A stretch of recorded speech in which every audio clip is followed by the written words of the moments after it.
Winter comes after fall. Night comes after day. Difficulty follows opportunity. Recession always comes after expansion.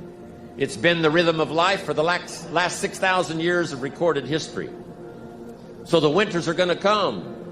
The winter of sickness, the winter of disappointment, the winter of devastation, social winters, economic winters, personal winters when your heart is smashed in 1,000 pieces and the nights are unusually long. It's simply called wintertime. But the winters are inevitable. So it has been for the last 6,500 years recorded history. You say, well, Mr. Rohn, what can I do about the winters of life? That as you go through the challenges of life and you look at it and embrace whatever comes to you, don't run from it. Step toward it. Don't try and duck it like most people do. See, most people want it easy. See, easy come, easy what? Easy go. Here's what's exciting about the passing of time. It takes you through whatever you're experiencing at the moment. That's what time will do, take you through the winter. Now, how do you handle the winters? Make this little note. You can get better, and you can get stronger, and you can get wiser. There's no winter that you can't overcome. There's no winter that you can't figure out how to survive. You must look out for your enemies. And believe me, we're going to have some. There's going to be political enemies. There's going to be social enemies. There's going to be people that'll be envious, and they will not be your friends. How you going to show power if you're not up under attack? How you going to show resistance if something's not trying to pull you over? Resist, resist. Stop being neutral and stop being indifferent. Resist. Take a stand and resist. And each battle brings you to another level. I thank God for the stuff I had to fight. I don't know that I've spent a day in my life thanking God for my car.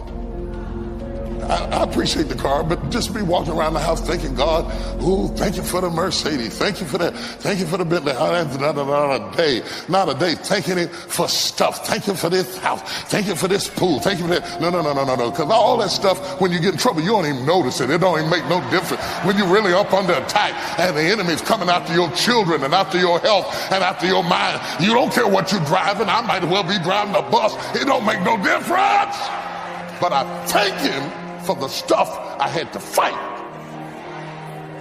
I thank Him for the folks who hated me and resisted me and talked about me and spat on me. I thank Him for the doors He closed. I thank Him for the mountains I had to climb. I thank Him for the opposition. I thank Him for the people who blocked me out, because you taught me how to fight. You taught me how to fight. God's going to train you on this fight. He's going to strengthen you on this fight so that when you get into the next battle, you'll say, this ain't nothing. You should see, you think you put something on me? You don't know who I am. You cannot stand over in the corner and remain indifferent and be effective.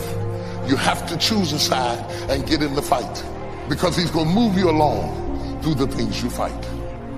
See, but when you go at what you're going to deal with and you deal with difficulties of it, when you handle those hard things close at hand, making those hard decisions right now that you don't want to make, learning those things that you don't like to do, but you know that in order for you to get where you want to go, this is one of the hoops that you have to flip through.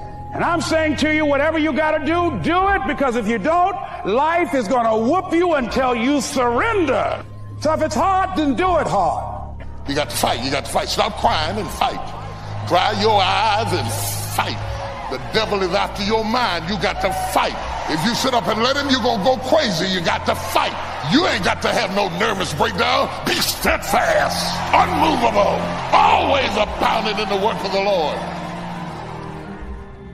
It's necessary you take responsibility for it, that you make it happen, that you don't give up, that you don't take any objection or disappointment or defeats personally, that you keep on keeping on, that you don't decide that I can't make it because you can't see the light at the end of the tunnel, that you realize that's a part of the program. And here's something you've got to resolve. Say this to yourself every day. See, as long as you're breathing, you got a shot at your dream. That's the way I resolve. Say this, please. It's not over until I win. Not over till I get through. It's not over till I get over. Not over till I get what I want. Door can't open today, look out. I'm going to come back and take the hinges off. You've got to have that kind of courage, that type of determination. If you want to make it happen, it's you. That you've got to take personal responsibility to make it happen. I'm asking you to stand at the door. I'm asking you, whatever threatens you, threaten it back. Whatever pushes against you, push it back. Whatever wants to overwhelm you like a father, stand up, take control, and do battle with your enemies wherever you find them. Now here's one more. We must also deal with the enemies within ourselves. Some of the enemies are a lot closer than that. They are within. And I want to give you a list of some of the things to watch out for when you get back home, called enemies within yourself. Here's the first one: indifference. Whatever you do, practice not being casual. You've got to shake off sometimes the lethargy that would say, oh, well, maybe it's not going to work for me. Don't be casual. Casualness creates casualties. You've got to deal with it. Indecision is called the thief of opportunity. Make decisions even if it's a wrong decision. Do the very best you can, make a decision and go with it. If it doesn't work out because it was a wrong decision, I'm telling you, that gives you experience now to make a better decision. Here's the next one: doubt. We've all got to deal with the enemy of doubt. Cynicism has a unique way of crowding in on all of us. Being cynical about society, being cynical about the past, cynical about the future. I'm asking you, don't let that disease grab you by the throat and ruin your chances to do well. Yes, it's easy to doubt that it can happen. It's easy to doubt. We've all got fears that want to crowd in. And here's one of the worst ones of all, and that is to doubt yourself. Don't doubt your own ability. Don't doubt your own strength.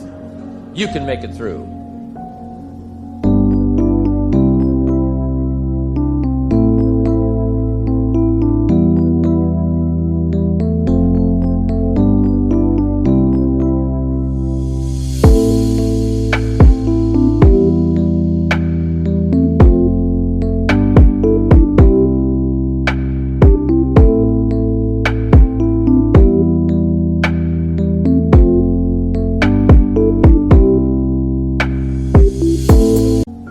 Next is worry. I mean, you know, you got to worry some. But here's the clue: don't let it conquer you. Mark this down. Let worry alarm you, but don't let it conquer you. We all need to be concerned. We all need to be concerned. If there's enemies around, we need to be concerned. If it isn't going well, yes, we need to be concerned. But I'm asking you to let it concern, let it touch you, let it alarm you, but don't let it conquer you. Take all of the worries you've got and try to drive them into the smallest corner you can possibly find. So whatever your enemies are here, drive them into a small corner. Here's the next one: over caution. Hey, in the spring, if you're too cautious, you never will plant the seed. If you're too cautious, you won't take the chance. If you're too cautious, you won't step out front. Make this note: you got to take a chance. Drive your tendency to be too cautious. Drive it into a small corner. Yes, you can't be gullible. No, you can't go for everything. Yes, you've got to be careful. Yes, but don't be so cautious that it paralyzes you. Don't be so cautious that it restricts your chance to do better. See if you can't conquer that. Here's the next one: pessimism. Yes, there's the dark side. Yes, there's the problem side. Yes, there's the difficult side. But I'm telling you, it's not the only side. Yes, the glass is half empty, but it's also half full. Yes, there's the dark side, but there's the light side. Yes, the night comes, but so does the day. I'm telling you, don't be afraid of both sides, opportunity and difficulty, chance and danger. Learn how to handle it all. Now here's the last one. You've got to deal with it. I have to deal with it. We all have to deal with it. And that's complaining. Yes, there's room for a legitimate complaint. But here's what I'm asking you. Don't let complaining master your life. If you become...